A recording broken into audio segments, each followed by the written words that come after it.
Hello. This is the story of Oso, our dog. So one time we went to New Mexico to see our friends. We went shopping and in one store I saw a hat that said, "Life is better with a dog." That was before we had a dog. And that same trip we convinced my dad to get us a dog. And that's how we got Oso, our English sheepdog and poodle mix, or how I like to say it, sheepadoodle. The day that my dad came with Oso, he was supposed to bring a female small dog, but he brought a male big dog, the exact opposite of what he was supposed to bring.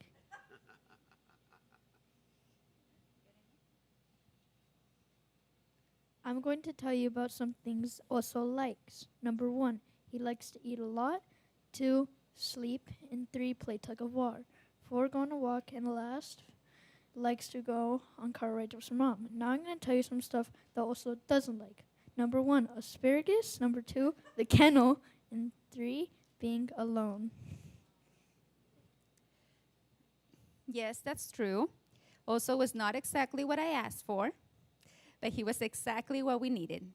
Also shows us what it's like to love unconditionally. He's always up to cuddle and to keep us company.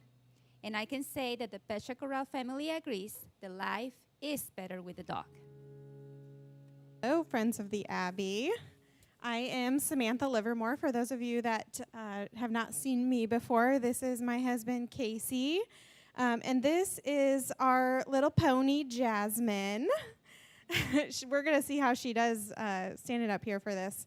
Gosh, I feel like I have like more of a sermon on our life with Jasmine here, so hopefully you can stick with us.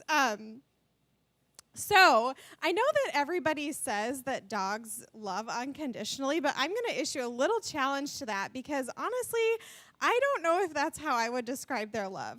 Unconditional love can be defined as love that doesn't expect repayment. And I don't know that I can think of an instance where Jasmine or any of the dogs that we've had experience with in our life don't demand something in exchange for the high levels of dopamine that they infuse into us just by being soft and silly, like Jasmine's being here right now. She's bored, and so she's letting us know that.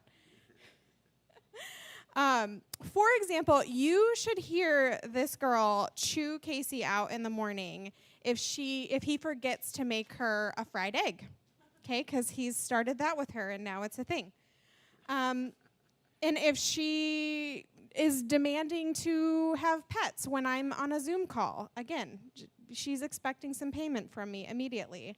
And if she accidentally knocks her ball under the bed, you better believe that we better drop like everything that we are doing and recover her beloved toy before she raises her voice to like maximum level whining. But whether or not a pet's love can be described as unconditional or some other type of love, their love is deep and it's meaningful. And I think that their love teaches us to love in better ways than we perhaps might without them. And I'd like to offer the thought that a pet's love teaches us 3 things. It's probably a lot more than that, but for the sake of time today, I want to focus on the ways that their love teaches us humility, teaches us patience, and teaches us presence. What humbles a person more than hearing that dreaded gagging of your dog or cat at like 2 in the morning and you know that they're going to throw up? And if you don't jump out of bed as quickly as possible, you're going to end up staying awake for even longer, cleaning up the mess if you don't get them outside. And if you choose to ignore it and vow to clean it up later, you'll undoubtedly forget when you wake up in the morning and end up stepping in something quite unpleasant.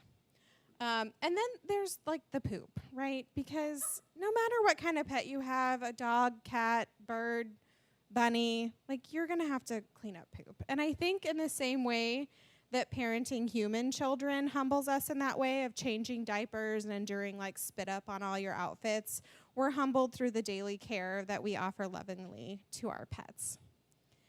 I also think that they teach us patience, from potty training a puppy to leash training to calling them inside when you know good and well they are going to come in when they please and no sooner.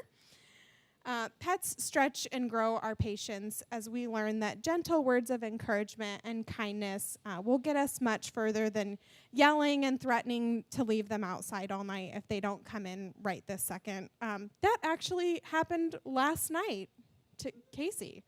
I think he threatened to make her go sleep in the kennel if she did that again.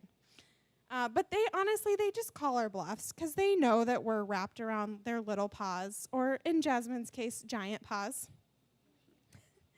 And lastly, I believe that our pets teach us to be present. So we recently went on a summer vacation, and when we returned home a few weeks ago, Jasmine's response to that was to just lay her entire body on top of us, and she weighs a lot, so when she does that, it's kind of hard to move.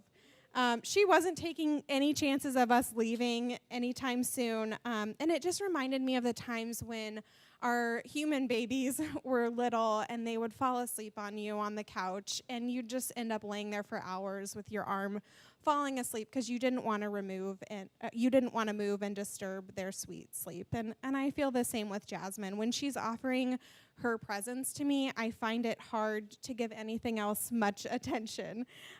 She centers me, maybe not right now, and she brings me a sense of calm. And I just think that life would be a lot more chaotic if we weren't snuggled up to our warm, furry friends.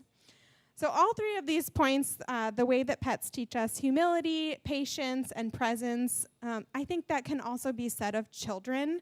And that's been our experience with our three kiddos who aren't here today. I think our pets have perhaps taught us just as much about love as our kids. And that's not lost on me because pets are family. They really are. I used to think that was silly when people treated their pets like a human baby. As if they didn't deserve that same level of respect. But in reality, I've come to believe that people don't deserve dogs.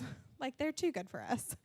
And we honestly fall short of the love that they show us most of the time. And I think we can just learn so much about love from our pets, and I'm thankful that God has allowed them to be a part of our lives in such a big way.